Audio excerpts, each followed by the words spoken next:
माना जाए कि 35 सालों का कार्यभार जो शांति व्यवस्था थी, इसे देख करके उन्होंने इस पार्टी को तीनों को चुना है या फिर उन्होंने सिर्फ आपको देख के चुना? नहीं, सवाल ही नहीं उठा। 95 से कोई भी जातीय तनाव मतलब झगड़ा होना लंबे की चीज मैं बोलता हूँ। हाँ।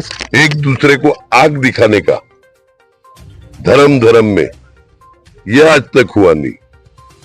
तो इसमें हमारे लोग भी अच्छे, हम लोग सभी पॉलिटिशियन, सभी पार्टी के बोलूंगा मैं, वो भी अच्छे। तो हमारा एक टारगेट है कि फाशिस्ट ताकतें इस बार महाराष्ट्र की सत्ता से दूर रहें। फाशिस्ट ताकतें दूर करने के लिए पूरे महाराष्ट्र में हम लोग 288 सीट में से आप 16 सीट कम कर दीजिए, तो 272 सीट पे 262 सीट पे हम लोग एमवीए को सपोर्ट कर रहे हैं। कांग्रेस, एनसीपी, शिवसेना को, उद्धव ठाकरे और शरद पवार की और कांग्रेस को। लेकिन हमने 16 सीटें ऐसी चुनी जो एमवीए के बाहर की है। ये कौन लोग हैं? ये वो लोग हैं जो इन फाशिस्ट ताकतों को रोक सकते हैं। कांग्रेस, एनसीपी, शिवसेना। तो सबसे बड़ा सवाल लोगों के जहन में है कि ऐसा क्यों हुआ, तो उस पर हम अप्पा से ही जानेंगे कि अप्पा ऐसा क्यों हुआ। मौलाना हजरत नुमानी जी के साथ लोग जुड़े हुए थे और हमारा तो पॉलिटिशियन का काम रहता है कि सभी के आशीर्वाद लेने। हमने आशीर्वाद मांगे, खुद जाके मिले, उन्होंने सब रियलिटी चेक की कि हम 90 से किस तरह लोगों के साथ रहते हैं, किस तरह से बर्ताव करते हैं, और उनको अच्छा लगा होगा। और जो अच्छा लगा होगा उनके इंक्वायरी में और उन्होंने दिया आशीर्वाद, बहुत अच्छा ही रहता है। मुंबई को रोक सकते हैं। कांग्रेस, एनसीपी, शिवसेना के अलावा भी ऐसे लोग हैं जहां पर जिन इलाकों में एमवीए का कैंडिडेट कमजोर है और वहां की लोकल की पार्टी ऐसी है जो वहां के जो फाशिस्ट ताकतों की आंख में आंख डाल के बात कर सकती है। आपके इस क्षेत्र के अंदर ये तीनों सीट पर हितेंद्र ठाकुर की पार्टी का हमने सर्वे करवाया, तो इसमें निकल कर ये आया कि ये 3 सीटों पर अगर हितेंद्र ठाकुर की पार्टी को हम सपोर्ट करेंगे तो ये जीत सकते हैं। माना जाए कि 35 सालों का कार्य। आप मेरे को इधर से एक भी आदमी उठ के बोले लास्ट 35 साल में आपको आपके धर्म के हिसाब से, मतलब कोई भी धर्म वाले, मुस्लिम नहीं मैं बोल रहा हूँ, हिंदू हो, मुस्लिम हो, कैथलिक हो, सिख हो, बौद्ध हो, कोई भी, जैन हो, कोई भी आदमी डर के नीचे जीता है क्या? अपने यहाँ आपस में झगड़े मारामारी होते होंगे, धर्म के हिसाब से आपको कभी डर लगा है क्या? बहुत अच्छा ही रहता है। मुंबई के टीम उलमाओं की फैसला कर ली, तो ऐसे में वसई विरार की जनता कितना भरोसा करेगी? 100% भरोसा है, पहले से ही है, 35 सालों से है। 35 साल से लगभग वही चल रहा है। मैंने पहले भी बता दिया है कि विकास इतना हो गया है कि हमको जनता हमारे पास कंप्लेन ही नहीं लेके आ रही है, और बताया हुआ है बाकायदा कि भाई क्यों नहीं आ रहे, बोले हमारा काम हो गया है लगभग। अगर 1-2-4% काम बाकी है तो भी इंशाल्लाह पूरा हो जाएगा। मेरे को इधर से सब कुछ है, लेकिन हमारी बेटा बेटी स्कूल में गई है, वापस कब आएगी उसकी फिक्र पड़ी है। हमारे घर का कोई काम पे गया है, वापस कितने बजे आता है वो फिक्र गिरी है। कब हमारे घर को आग लगेगी धर्म के हिसाब से, इसके फिक्र में, तो वो खाना भी उतरने वाला है क्या अपने मुंह में?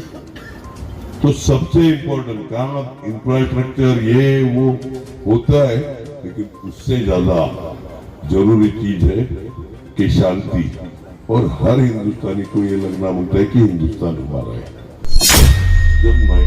सोपारा फाटा स्थित हबीब पटेल साहब के आवास पर दिनांक 14 तारीख को शाम को एक मीटिंग रखी गई, जिस मीटिंग में आमदार श्री हितेंद्र ठाकुर ने लोगों को संबोधित किया, और इस संबोधन में उन्होंने बहुत ही महत्वपूर्ण बातें की। तो आइए जानते हैं। जब 92 में बाबरी का हादसा हुआ, उस वक्त हम सभी लोग अलग अलग गांव में मीटिंग लेके शांति रखो। बाद में दंगे हुए मुंबई में, भिवंडी जली, मुंबई जला, हमारे वसई में किसी को डर नहीं लगा। और उस वक्त भी हम सभी पार्टी के लोग, ये नहीं बोल रहा हूँ कि मैं खाली मैं ही घूम रहा था, हम सब गांव गांव में घूम के कि शांति रहनी चाहिए।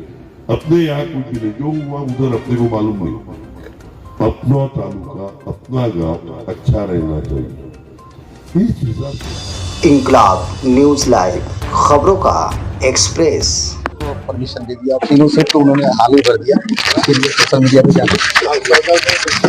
ठीक है, नमस्कार दोस्तों, आप देख रहे हैं इंकलाब न्यूज लाइव में फारूक शाह। इस वक्त श्री हितेंद्र ठाकुर जी हमारे साथ में हैं और महाराष्ट्र के अंदर, पूरे महाराष्ट्र में पहली बार ऐसा हुआ कि एक पार्टी के तीनों विधायकों को चुन लिया गया था एक ही क्षेत्र के अंतर्गत आने वाले एरिया से।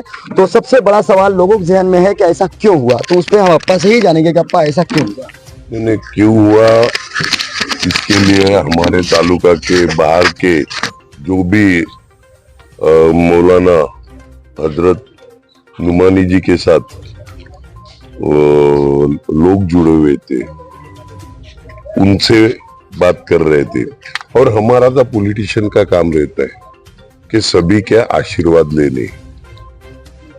हमने आशीर्वाद मांगे, खुद जाके मिले, उन्होंने सब रियलिटी चेक की कि हम 90 से किस तरह लोगों के साथ रहते हैं, किस तरह से बर्ताव करते हैं, और उनको अच्छा लगा होगा। और जो अच्छा लगा होगा उनके इंक्वायरी में, और उन्होंने दिया आशीर्वाद, बहुत अच्छा ही रहता है।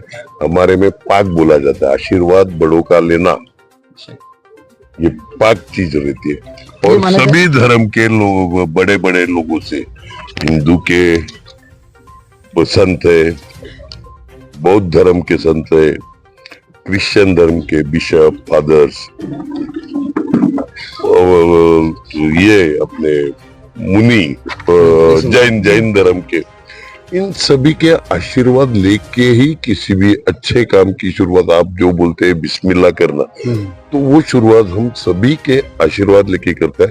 मैं खुद किस्मत हूँ कि हमारे तीनों सीटों पे मौलाना सज्जद नुमानी साहब ने आशीर्वाद दिए, हमारे नाम रखे, दिल से आभारी हूँ। ये माना जाए कि 35 सालों का कार्यभार जो शांति व्यवस्था थी, इसे देख करके उन्होंने इस पार्टी को तीनों को चुना है, या फिर उन्होंने सिर्फ आपको देख के चुना? नहीं, सवाल ही नहीं उठा। 95 से कोई भी जातीय तनाव, मतलब झगड़ा होना, लंबे की चीज मैं बोलता हूँ। हाँ, एक दूसरे को आग दिखाने का धर्म में, यह आज तक हुआ नहीं। तो इसमें हमारे लोग भी अच्छे, हम लोग सभी पॉलिटिशियन, सभी पार्टी के बोलूंगा मैं, वो भी अच्छे, इसलिए सब शांति से, भिवंडी जला, मुंबई जली, हमारा इन दोनों को बराबर लग के है हमारा तालुका। लेकिन हमारे तालुका में कभी कुछ नहीं हुआ, हमारे लोग अच्छे। Thank you sir. मुंबई के अंदर जब सर्वे रिपोर्ट तैयार की गई और उसमें चुना गया कि भाई किस किस पार्टियों को कहां पर मुसलमानों को दिशा निर्देश दिया जाए कि वो उधर वोट करें, ऐसे में वसई, विरार, बोईसर विधानसभा, नाला सुपारा विधानसभा, इन सब में एक ही पार्टी को चिन्हित कर लिया गया और उसका घोषणा कर दी गई। ऐसे में मुंबई में जिस टीम ने इस घोषणा को स्वीकार किया और इस घोषणा को प्रोत्साहित किया, वो सब हमारे साथ में, हमारे साथ डॉक्टर अजीमुद्दीन साहब हैं। अजीमुद्दीन साहब, मैं ये जानना चाहूंगा कि क्या देख करके ये फैसला लिया गया है, जनता जानना चाहिए। देखिए, हमारा एक टारगेट है कि फाशिस्ट ताकतें इस बार महाराष्ट्र की सत्ता से दूर रहें। फाशिस्ट ताकतें दूर करने के लिए पूरे महाराष्ट्र में हम लोग 288 सीट में से आप 16 सीट कम कर दीजिए, तो 272 सीट पे 262 सीट पे हम लोग एमवीए को सपोर्ट कर रहे हैं, कांग्रेस, एनसीपी, शिवसेना को, उद्धव ठाकरे और शरद पवार की और कांग्रेस को। लेकिन हमने 16 सीटें ऐसी चुनी जो एमवीए के बाहर की है। ये कौन लोग हैं? ये वो लोग हैं जो इन फाशिस्ट ताकतों को रोक सकते हैं। कांग्रेस, एनसीपी, शिवसेना के अलावा भी ऐसे लोग हैं जहां पर जिन इलाकों में एमवीए का कैंडिडेट कमजोर है और वहां की लोकल की पार्टी ऐसी है जो वहां के जो फाशिस्ट ताकतों की आंख में आंख डाल के बात कर सकती है। आपके इस क्षेत्र के अंदर ये तीनों सीट पर हितेंद्र ठाकुर की पार्टी का हमने सर्वे करवाया, तो इसमें निकल कर ये आया कि ये 3 सीटों पर अगर हितेंद्र ठाकुर की पार्टी को हम सपोर्ट करेंगे तो ये जीत सकते हैं। ये मान लिया जाए कि जैसे कि एक लहर चलाया जाता है कि भाई कांग्रेस कांग्रेस कांग्रेस, लेकिन वहीं एक लोगों के अंदर भ्रामकता फैल गई है कि विधायक बिक जाते हैं समय आने पर। पार्टी किसी को भी, आप कोई भी पार्टी समझ के वोट देते हो, विधायक चेंज हो जाते हैं। तो यहाँ पर भी तो एक सवाल आता है कि हितेंद्र ठाकुर जी हमेशा कभी सरकार के बनाने के समय बीजेपी के साथ शामिल हो सकते हैं, तो ये डर नहीं है? ये उससे पूछा था, उन्होंने कहा कि हम नहीं करेंगे सर। ये मेरी बात हो चुकी है बस। पिछली बार भी उन्होंने कहा था लिख कर देता हूँ, यही स्टेज था, यही प्रोग्राम था, और वाकई में उनकी फिर उन्होंने एक बात और भी कही कि गारंटी तो आप किसी की नहीं दे सकते, गारंटी तो आप उद्धव ठाकरे की भी नहीं दे सकते, गारंटी तो आप किसी भी नेता की नहीं दे सकते, ये बात अपन ने हमें कही थी। तो आज गारंटी नहीं, लेकिन जहां तक हमारी बात है हमने कहा है कि विश्वास पे भरोसे पे दुनिया जाती है। तो ये अपन ने ये कहा है कि हम साथ में हैं, हम उनके साथ नहीं जाएंगे, तो हमें इतना मान लेना काफी हमारे लिए। इसका मतलब ये माना जाए कि व्यक्तिगत विचारों को देखा गया है विधायकों के, और उसके आधार पर चुना गया है मुस्लिम समुदाय ने। मेन ताकत ये देखी गई कि जो फाशिस्ट ताकत है, वो ताकत जो बीजेपी एंड अलायंस महायुति की ताकत रोकने में सक्षम है, उसको दिया गया है, बाकी चीजें बाद में decide. Thank you. Okay, thank you. बहुत ही खूब इन्होंने कहा है कि फासिद ताकतें जो होती हैं उनको जो रोक सकते हैं, ऐसे लोगों को चुना गया है। ऐसे में अगर बात ये आती है कि बसई विरार के अंदर इन लोगों को चुना क्यों गया, तो उसका जवाब यही था कि 35 सालों के अंदर यहाँ पर कोई भ्रामक दंगे फसाद और तमाम तरह के कोई बड़े अपराध नहीं हुए हैं जिसे धार्मिकता से जोड़ा जाए। ऐसे में उलमाओं ने ये बहुत बड़ा फैसला ले लिया कि अब न तो राजनीतिक पार्टियों को देखा जाएगा, बल्कि व्यक्तिगत विचारों के साथ पार्टियों की पुरानी भूमिका को भी देखा जाएगा कि आखिर ये किस स्वभाव के हैं और ये कब कैसे का कार्य निभाते हैं। आप देख रहे हैं इंकलाब न्यूज़ लाइव, मैं फारूक।